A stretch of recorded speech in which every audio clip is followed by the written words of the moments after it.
19절에서 21절을 보면 여기에서 각기 5,000명과 4,000명을 먹인 기사가 언급되어 있는 것은 그 두 기적의 사건이 별도로 일어났다는 것임을 명확히 보여주기 위한 것이었다고 하고요. 22절을 보면 베세다가 나옵니다. 가버나움에 가까운 서편 베세다, 베드로와 요한의 교양이고 5,000명을 먹인 곳입니다. 요한복음 1장 44절에 마가복음 6장 45절에 나오고요. 그곳이 아니라 갈릴리 호수 북쪽 끝에서 흐르는 요단강 동쪽 강변에 있는 베세다 율리아스인 것 같다고 성경은 기록합니다. 헤롯 빌립은 이곳을 확장 재건하여 아구스도 황제의 딸인 줄리아, 이렇게 한국말로 율리아, 영어로 줄리아의 기념하여 명칭을 붙였다고 하는데, 이 사건은 마가복음만 언급되고 있는데 앞에 귀 먹고 말 더듬는 자를 고치신 사건이라고 비슷하지만 전혀 다르다고 합니다. 23절에 보면 눈먼 사람이 나옵니다. 예수님을 둘러싼 무리들의 시끄러운 소리와 그들의 눈길을 피하여 눈먼 사람에게만 온전히 주의를 기울인과 동시에 그로 하여금 조용히 영적인 체험을 할 수 있도록 하기 위해 손을 붙잡고 밖으로 나가셨다고 하는데요. 위대한 어원이신 예수님의 사려깊고 애정 어린 배려의 모습을 찾아볼 수 있습니다. 무엇이 보이냐라고 물었는데, 예수님께서는 병을 고치시면서 물어보신 것은 많은 기적들 중에 유일한 것입니다. 두 단계로 물으셨는데, 첫 번째는 흐릿하게 보여도 두 번째는 뚫어지게 바라보고가 나오는데, 부정각은 순간적으로 보게 되는 것을 나타내죠.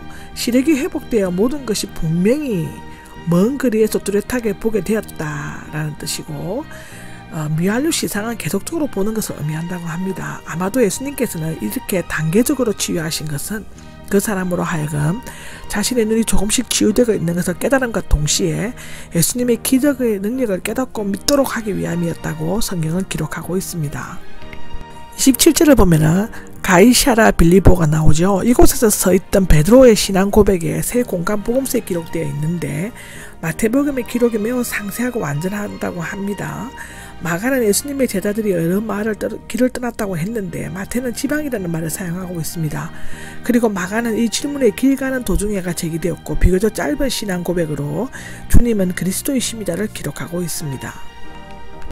30절에 보면 경고하셨다가 나오는데, 세 곳 모두에게 29회 사용되었습니다. 강한 뜻을 가진 합성어입니다. 지금 이스라엘 국가 상황은 매우 긴박했으며 그가 백성들이 고대하는 정치적 메시아를 알려지게 되면 로마의 통치에 대항하는 대규모의 폭동이 일어날 수도 있었다고 합니다. 32절을 보면 제자들에게 가르치기 시작하였다가 나오는데, 지금까지 예수님께서는 주로 백성들을 치유하시고 가르치시고 설교해 오셨지만, 이제부터는 자신이 떠난 후 제자들이 하나님의 나라의 일을 담당해야 할 때를 대비하여 그들을 준비시키는 일에 대부분의 시간을 할애하셨다고 하는데요. 이전에 자신의 순환에 대해 암시한 적은 있었지만 베드로의 신앙 고백이 있고 난 후 공개적으로 예언하셨습니다. 이때는 언제나 인자가 고난을 당하 죽음다가 3일 만에 다시 살아나게 될 것을 말씀하셨는데, 여기에서 마땅히는 인자의 고난이 우연한 것이 아니라 하나님의 필연적인 계획의 기초가 된 것임을 나타내고 있습니다. 장로들과 대제사장들과 율법학자들이 나오죠. 유대의 공의회, 즉 사내들인을 형성하는 세 그룹이며 유대인 사회에서 지도적인 위치를 차지하고 있었습니다. 장로들은 민간 지도자들, 대제사장은 주로 사두개인들, 율법학자들은 주로 바리새인들로 이루어졌는데, 그들은 그리스도를 가장 앞장서 영접하고 환영해야 할 사람들이었습니다. 그럼에도 불구하고 오히려 핍박하고 죽이려고 했으며 실제로 십자가에 못 박게 한 주역들이 되었습니다. 나무라기 시작했다는데 붙잡고 즉 겉으로 데리고 가서 손을 꽉 쥐었다, 강요하듯이 붙들다의 뜻이라고 하는데, 놀라움과 충격 속 스승을 꽉 붙잡고 호소하는 베드로의 모습이 상상됩니다. 나무라라는 꾸짖다, 비난하다, 경책하다, 결책하다, 책망하다의 의미가 있습니다. 백년기사의 수리아 신의 사본에는 마치 예수를 불쌍히 여기는 것처럼 이란 말이 첨가되어 있다고 하는데, 베드로의 성격으로 볼 때는 그런 예수님을 불쌍히 여기거나 또는 비난하고 책망하는 어투로 강력히 만류했을 것입니다. 물론 그것은 주님에 대한 깊은 애정과 선의에서 비롯된 것임을 우리는 알 수 있는데, 가장 큰 시험은 가장 많은 영광을 받고 난 다음 즉시 찾아왔습니다. 주님 결코 그럴 리가 없습니다 라는데, 하나님이 당신을 불쌍히 여기소서, 하나님께서 당신에게 자비를 베푸실 것입니다, 하나님께서 당신을 도우시기를 빕니다 등의 뜻이 있다고 하는데요. 어역하면 하나님께서 긍휼을 베푸시고 도와주실 것이므로 그런 일이 결코 일어나지 않을 것이며 또 자신이 그런 일을 일어나지 않도록 하겠다의 뜻이랍니다. 만류하는 마음과 그런 일이 일어나지 않게 되기를 바라는 마음이 묘한 뉘앙스를 이루고 있다고 합니다. 23절에는 돌이켜가 나오는데 제2 부정가고 수동분사로서 빠른 동작을 말합니다. 앞장서 가시다가 급히 뒤로 돌아서는 뜻인데 아마도 이때 베드로의 얼굴을 똑바로 쳐다보셨을 것입니다. 사탄아 내 뒤로 물러가라. 강야에서 마지막 시험을 당하실 때에 마귀에게 한 말과 같습니다. 마태복음 4장 10절을 보시면 됩니다. 물론 사탄이라고 말한 것은 베드로 자신이 아니라 그를 조종하는 사탄을 향한 것이었습니다. 베드로는 단지 인정에 끌려 예수님께 고통의 길을 피하고 쉬운 길로 가시기를 원하는 의도에서 한 말이었을 것입니다. 그러나 이 베드로의 말은 이전에 빵과 명예와 권력을 가지고 정치적 권위적 구원의 길을 택하게 하려던 사탄의 유혹의 말과 너무도 흡사하였습니다. 십자가를 피하는 것은 겟세마네 동산에서 엄습했던 무서운 시험이기도 했는데 베드로가 아버지의 뜻에 하늘로부터 오는 영감을 받았을 때 위대한 사도가 되었지만 아버지의 뜻을 떠나 인간의 혈육에 의지하여 유혹하는 자의 속삭임의 길을 기울였을 때 사탄의 하수인이 되고 말았습니다. 사탄은 인간의 도덕심이나 인정 정의감을 이용하여 하나님의 일들보다는 사람의 일들만 생각하게 함으로써 하나님에게서 떠나게 하는 자신의 종으로 삼아버립니다. 넘어지게 하는 것 걸림돌인데 거침돌, 부딪히는 돌, 미끼를 단 지팡이, 올가미, 덫의 뜻인데 베드로는 반석으로 불렀지만 오히려 예수님을 넘어지게 하려는 거침돌이나 덫이 되고 말았습니다. 더욱이 예수님을 부인했을 때 돌멩이나 조약돌만도 못하였다고 기록되어져 있습니다. 4절입니다. 말씀하셨다가 나오죠. 예수님의 가장 중요하면서도 도덕적인 말씀 중 하나이며 예수님을 뒤따르는 제자됨이 참된 본질에 관해 언급하고 있습니다. 첫째는 자기 자신을 부인하건대 소극적으로 자기 중심적인 것을 고치고 하나님 중심으로 사는 것이며 자기를 부정하고 하나님을 긍정하는 것입니다. 즉 다시 말하면 겸손이죠. 하나님 나라에 들어가는 자는 반드시 겸손한 문을 통과해야 하는데 이를 위해서는 자기를 낮추고 죄를 고백해야 한다고 합니다.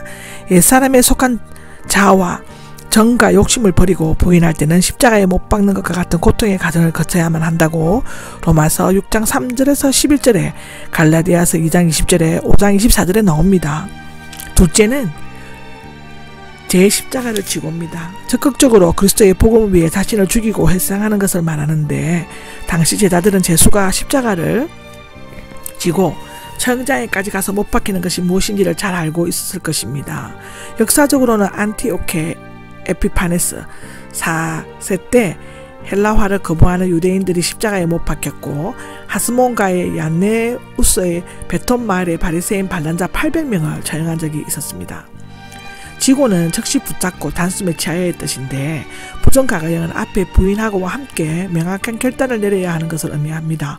주저하거나 머뭇거리면 안 되고 지금 곧 붙잡고 져야만 한다는 것입니다. 이미 십자가 처형이 얼마나 수치스럽고 고통스러운가를 역사적으로 현실적으로 잘 알고 있었던 제자들로서는 참으로 이해하거나 감당하기 힘든 명령이었을 것입니다.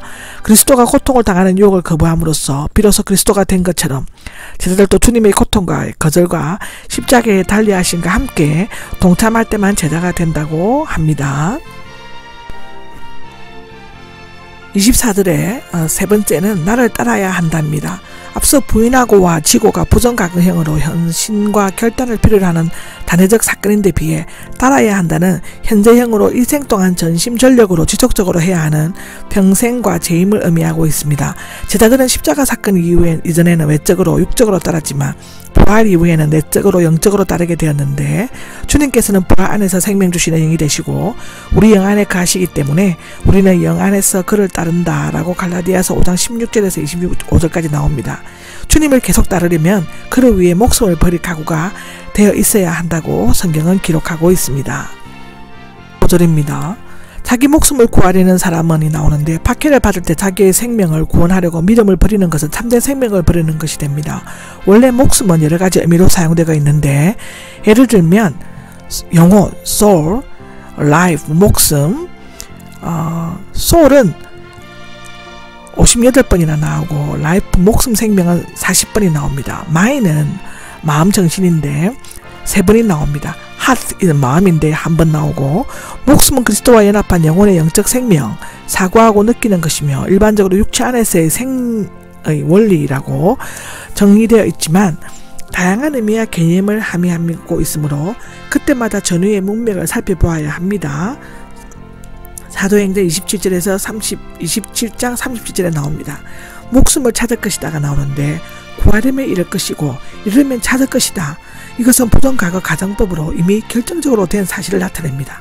생명의 역설법은 예수님의 십자가에서 실제로 확정하셨는데 예수님의 십자가에서 목숨을 버림으로써 부활하여 생명을 찾으셨습니다.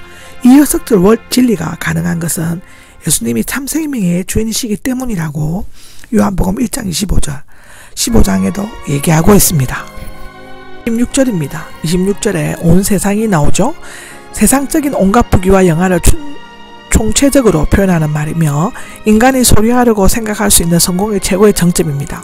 그러나 이 모든 것은 현세엔 다 얻는다 해도 최후 심판 때 단 하나뿐이고 오직 한 번뿐인 목숨을 잃어버리면 아무런 소양이 없다는 것입니다. 온 세상이냐 자기 목숨이냐 하나님께서는 우리가 영원한 가치 있는 것을 선택하기를 원하셨습니다. 록기 1장에 나오고 히브리서 11장 25절에 나옵니다. 앞에 25절의 목숨과 똑같은 단어이지만 영혼으로 번역한 것은 온 세상과 비교될 수 있는 단어는 육적인 의미의 목숨보다는 영적인 의미의 영혼이기 때문이라고 합니다. 목숨이나 영혼 두 가지의 의미로 사용되는 것은 하나의 역설적인 언어 유해입니다.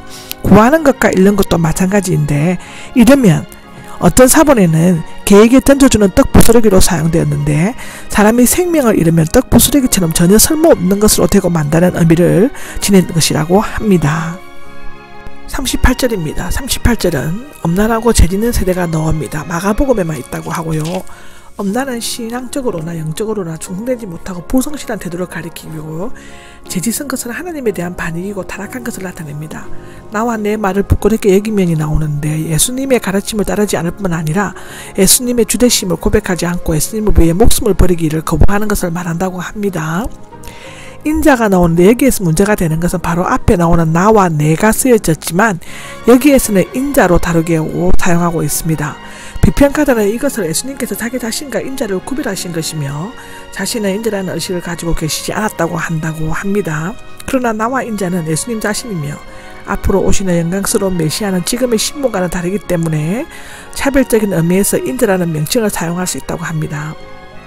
지금까지 순환과 부활을 예교하신 예수님은 재림까지 예교하셨는데 예수님은 십자가의 대속의 고난을 받으셨고 부활하심으로써 구속을 완성하시고 재림하심으로써 구속의 열매를 거두실 것입니다. 그날 예수님과 그의 말씀을 부끄럽게 여긴 자들은 재림하시는 주님 앞에서 부끄러움을 당하게 될 것이라고 성경은 기록하고 있습니다. 아멘.